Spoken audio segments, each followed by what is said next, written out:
Good afternoon, Professor Rino Nugroho. Thank you for having this interview. Professor Rino is from Universitas 11 Maret, Surakarta, Indonesia. Correct. Today he has finished the lecture, public lecture titled with Information Governance During Pandemics, Experiences in Managing Fake News. For this interview, I would like to ask some questions. First of all, could you tell us about what is information governance? Yes, basically information governance deals with how the information circulated inside the countries.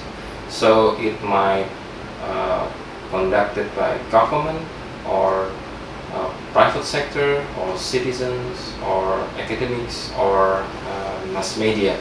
So it's not only dealing with information circulation by government, but also other stakeholders in a country.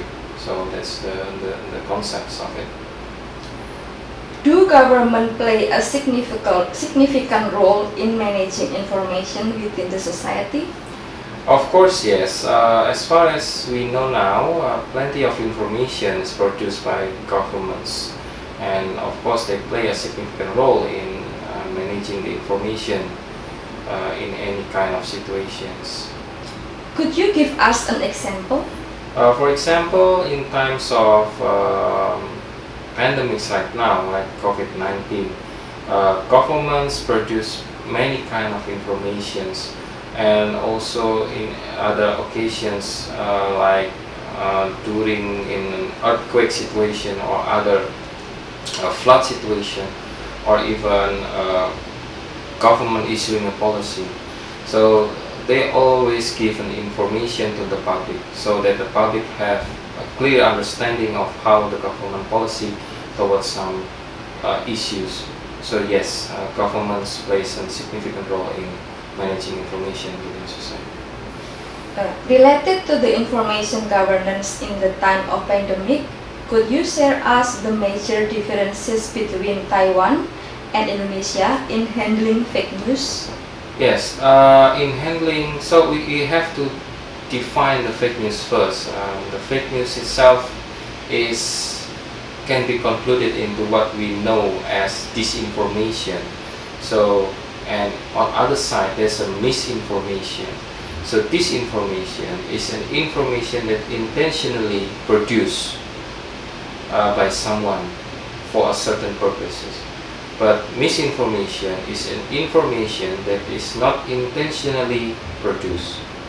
It's a false information that is not intentionally produced by someone for mostly don't have any purposes.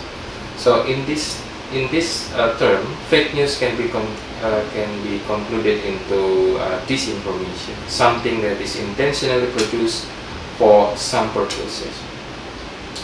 In the context of Indonesia and Taiwan, basically they have different strategies in combating fake news, in combating disinformation.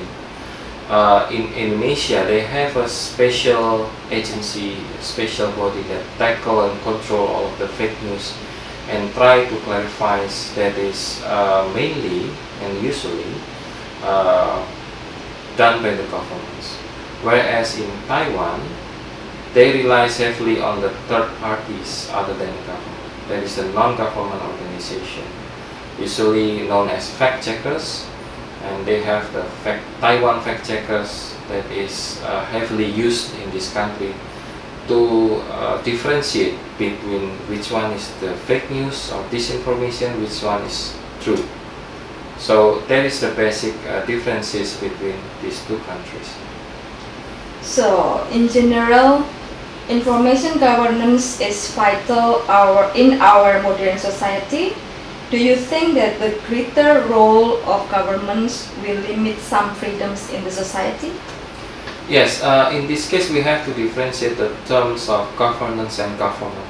Governance means how the tripartite between government, society and private sector runs the country, whereas government only government itself.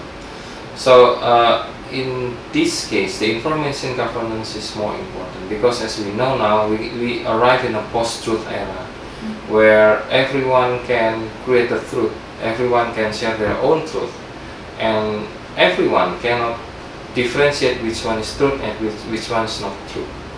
That's becoming the more problems. And how to handle this situation may vary in different countries.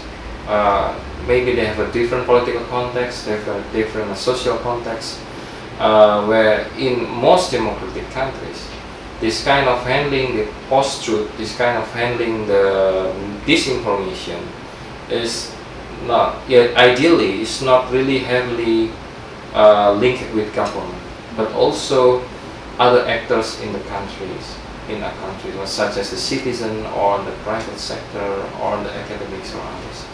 And the question is how to balance that, how to balance the role between governments or society or private sector or others to handling this kind of disinformation during the current post-truth era.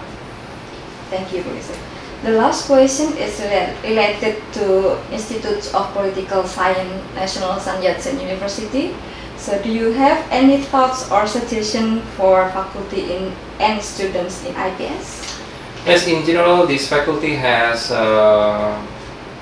prominent track records in doing the political science, and also I know because one of my respondents is high order politician in this country, and I can interview her just by doing that because of the strong links between the IPS and the government as well.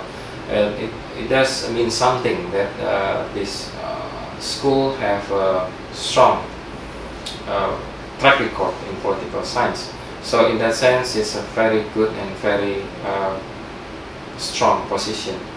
But in some extent, I feel that, and this faculty also has a strong publication, and they have plenty of lecturers that have professors that has strong publication in political areas, and they are really respected in this country. But in some extent, I don't see any publication done by the students, and the students, I feel in public lecture as well as the students quite passive, and I think that's something that should be worked on. Probably in the language barrier is one of the key. Look forward to coming here soon. Thank you, Professor.